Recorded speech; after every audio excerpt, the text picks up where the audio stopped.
Dober dan, vsem najlepši pozdrav. Velika čast je danes v Hramu modrosti sprejeti Državni svet, posvet Državnega sveta. Državni svet je po našem videnju kraj, kjer se srečata demokracija in stroka. In v tem smislu edini kraj v Sloveniji, kjer ni pritiska, takšnega pritiska ideologije in politike, kot je morda na drugih mestih odločanja.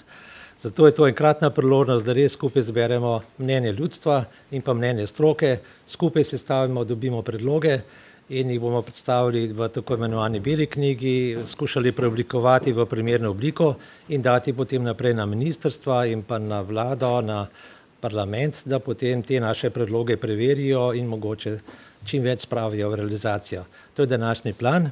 Danes imamo vrsto odličnih govorcev, tudi dva gospoda državna sekretarja, predstavnico ARSO, seveda bo pa začel, kot je tradicija, spoštovani predsednik, gospod Kovšca. Spoštovane gospe in gospodje, spoštovani gospod Marko Maver, državni sekretar na Ministrstvu za okolje in prostor, dr. Jože Podgoršek, državni sekretar na Ministrstvu za kmetijstvo, gozdarstvo in prehrano, gospa Liljana Kozlovič, vršilka dolžnosti generalne direktorice Agencije Republike Slovenije za okolje in drugi visoki gostje ter udeleženci. Lepo pozdravljeni in dobrodošli na današnjem posvetu z naslovom Znanost o okolju, ki ga organizira Državni svet. Tokrat žal ne v svoji dvorani, ki je v obnovi, zato se pa prav lepo zahvaljujemo Inštitutu Jožefa Stefana, da lahko v njihovih prostorih gostimo ta posvet. Pojem okolja je po zakonu o varstvu okolja definiran kot tisti del narave, kamor seže ali bi lahko segel vpliv človekovega delovanja, pri čemer je pa sam sestavni del tega okolja, od katerega je odvisno njegovo zdravje in kakovost življenja. Vloga znanosti je v skrbi za zdravje in ohranjanje čistega okolja za prihodnje generacije in ta vloga je izjemno pomembna. Okoljska vprašanja namreč postajajo z razvojem družbe vse bolj kompleksna in zahtevajo vedno nova znanstvena dognanja in vključevanje različnih znanj pri njihovem reševanju ter usklajeno delovanje vseh sfer družbe, od vlade in vseh resornih ministrstev do gospodarstva, strokovne javnosti, celo lokalnih oblasti in nevladnih organizacij ter civilne družbe. V Državnem svetu se v okviru Komisije za lokalno samoupravo in regionalni razvoj in Komisije za kmetijstvo, gozdarstvo in prehrano srečujemo z različnimi vidiki vplivov na okolje.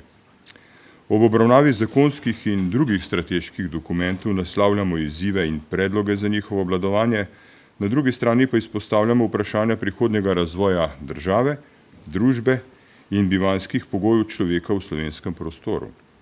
Bistvo je v vzpostavitvi enakopravnega razmerja med razvojnimi potrebami posameznikov in družbe ter potrebo po ohranitvi čistega in zdravega okolja za prihodnje rodove. Pri svojem delu pogosto naletimo na dileme, predvsem na posebnih varstvenih območjih, kot je recimo Natura 2000. Ta področja sicer predstavljajo edinstveno in ekološko pomembna območja ter pomembno prispevajo k ohranjanju biotske raznovrstnosti, ampak obenem zaradi različnih administrativnih ovir bremenijo lastnike zemljišč in jih ovirajo pri iskanju razvojnih priložnosti. Številna vprašanja poraja tudi energetska politika. Obnovljivi viri energije so povezani s podnebnimi spremembami in mednarodnimi okoljskimi zavezami, zagotovo edina prava usmeritev prihodnje energetske politike. Tega se zavedamo. Nenazadnje si vsi želimo živeti v čistem okolju, ampak vprašanje je, kdaj bomo sposobni uresničiti prehod v nizkoogljično družbo in v celoti opustiti fosilne vire.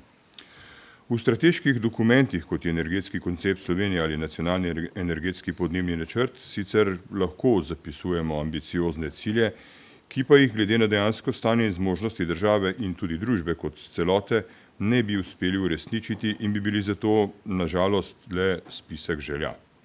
Tak primer je TEŠ 6. V strateške dokumente lahko navedemo ambiciozne cilje glede končanja uporabe premoga za proizvodnjo električne energije, vendar pa je vprašanje, kaj bi se zgodilo, če ugotovimo, da za proizvodnjo električne energije še zmeraj potrebujemo TEŠ 6. Ob tem se zastavlja vprašanje, ali v povezavi z nadaljnjo usmeritvijo slovenske energetike o zanesljivi, trajnostni in konkurenčni oskrbi z energijo še naprej vztrajati na obratovanju TEŠ-a ali pa se nasloniti na tuje proizvodne vire za pokrivanje slovenskih potreb po električni energiji. Domači obnovljivi viri energije, ki so tudi nezanesljivi, vsaj v današnjem času, v doglednem času namreč ne morejo v popolnosti nadomestiti izpada TEŠ 6. Nujnost vlaganja v obnovljive vire energije je tudi v tem, da je verjetno težko pričakovati nadaljnjo rabo jedrske energije po izteku življenjske dobe nuklearne elektrarne Krško oziroma gradnjo nove elektrarne. No, o tem se nekaj dogaja in nekaj spreminja vsaj po izjavah premierja. Ker bi v takem primeru lahko primanjkljaj električne energije nadomestili le z uvozom, bi se prav tako soočili z vprašanjem zanesljive in stroškovno sprejemljive oskrbe z električno energijo za slovensko gospodarstvo in gospodinjstva. Zato je ponovno na mestu spodbujanje vlaganja v obnovljive vire energije in glede na dosedanjo zanemarljivo prisotnost vetrnih elektrarn tudi v primerjavi s sosednjimi državami, v Državnem svetu pozdravljamo podporno shemo za spodbujanje proizvodnje električne energije iz obnovljivih virov. Zaskrbljujoče pa je v tem dejstvo, da je umeščanje vetrnih elektrarn v prostor zelo zahteven in dolgotrajen postopek, česar se zaveda tudi država. Če bo umeščanje izbranih projektov, vetrnih ali drugih elektrarn, tako dolgotrajno, tudi na račun različnih civilnih iniciativ, in v potrebnem roku investitorjem ne bo uspelo zgraditi objektov, se pod vprašaj postavlja uresničevanje zastavljenih ciljev Slovenije na področju obnovljivih virov energije. Zato v Državnem svetu apeliramo na odločevalce, da če podpirajo tovrstne projekte in jih tudi finančno spodbujajo, morajo vzpostaviti tudi tak zakonodajni okvir, ki bo zagotovil realizacijo investicij v realnem roku. Tudi odpadna embalaža je en vidik ogrožanja oziroma na drugi strani varovanja okolja, ki se dotika vseh nas. Pomembno je, da država podpira inovativno obnašanje in inovacije, ki bodo usmerjene v osnovno predelavo odpadkov na izvoru. Ob zavedanju nujnosti preprečevanja nastajanja odpadkov in zmanjševanja njihove količine na izvoru, pa ne smemo in ne moremo mimo dejstva, da njihovega nastajanja ne moremo v celoti ustaviti. Vedno bolj bo tudi nastajala določena količina odpadkov, ki jih v okviru 5-stopenjske hierarhije ravnanja z odpadki ni moč ponovno uporabiti ali reciklirati, temveč zgolj termično obdelati in pri tem pridobiti toplotno in električno energijo. Ob tem v Državnem svetu ugotavljamo, da se bo v prihodnje v luči zasledovanja okoljskih ciljev na račun povečevanja količine odpadkov za recikliranje zmanjšala količina odpadkov primernih za sežig. Ob upoštevanju navedenega se mora država v sodelovanju s stroko resno lotiti problema trenutnega kopičenja lahke frakcije odpadkov in namesto, da plačujemo visoke stroške energetske izrabe odpadkov v tujini, moramo doma poiskati potencialne lokacije in sredstva preusmeriti v izgradnjo novih ali nadgradnjo obstoječih objektov za termično obdelavo odpadkov v domačem ekonomskem prostoru. V Državnem svetu prevladuje mnenje, da je v luči samozadostnosti in tudi omejenih možnosti nadaljne uporabe določenih plastičnih odpadkov nujno opraviti resno analizo vseh potencialnih lokacij za sežigalnico in izbrati eno lokacijo ter zgraditi okoljsko in družbeno sprejemljivo sežigalnico za energetsko izrabo odpadkov po vzoru sodobne sežigalnice, kot je na Dunaju. V zvezi s tem vprašanjem se zopet kaže problematičnost odsotnosti pokrajin oziroma regij, ki bi morale imeti svojo vlogo pri nastajanju centrov za ravnanje z odpadki, ki jih v zahodno od Ljubljane praktično niti ni. Poseben segment je tudi ogrevanje. V preteklosti se je ogrevanje z lesno biomaso spodbujalo, no danes pa na podlagi znanstvenih izsledkov ugotavljamo, da je tovrstna kurjava z vidika kakovosti zraka problematična.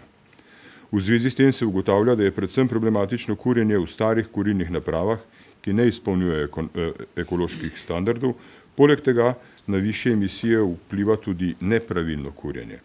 Zato je nujno ozaveščati ljudi o pravilnosti kurjenja, subvencioniranje priključevanja na daljinsko ogrevanje ter menjava zastarelih kurilnih naprav z novimi.